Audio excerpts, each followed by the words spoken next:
Well, good morning. It's Sunday and I'm drinking some coffee. Life happens, coffee helps.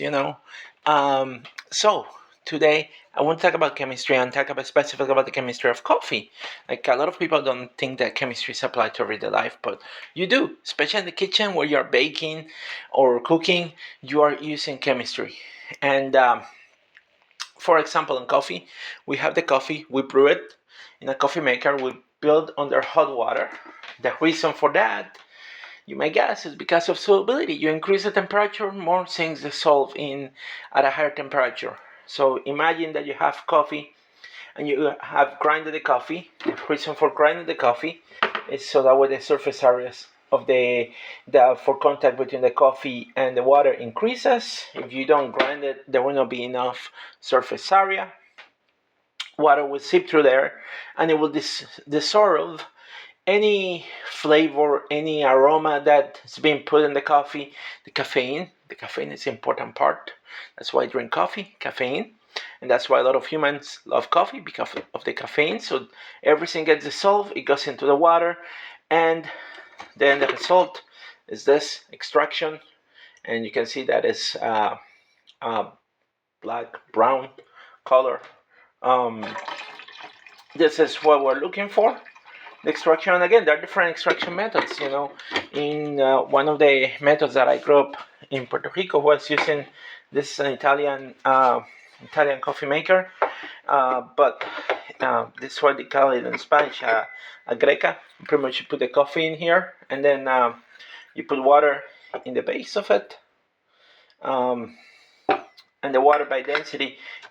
Coffee is here, it's pressed in here. This is usually work for espresso. It's an espresso maker, so you press it in here, and then the water goes while boils. The density makes the water pass through the coffee. Again, coffee is grind, so that way the water have no space to make contact with the coffee and extract all the flavors and the caffeine and everything, and then it comes out on the top part of the coffee maker and creates a very good strong cup of espresso. My dad makes coffee in Puerto Rico like that. Again, the other extraction methods. I have another one that pretty much. I don't. Do I have it here? No, I don't think I can't recall where I put it, but it's like a funnel thing, and you can put a filter. It was one of the coffee makers that I had for a while because I didn't have one like this.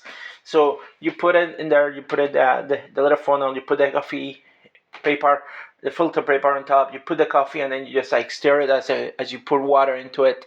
And again, you are stirring so that way the coffee can make contact with the water, and whatever flavors are in the coffee that can dissolve in the water, they can dissolve. There's another method of brewing coffee, and they call it cold brew.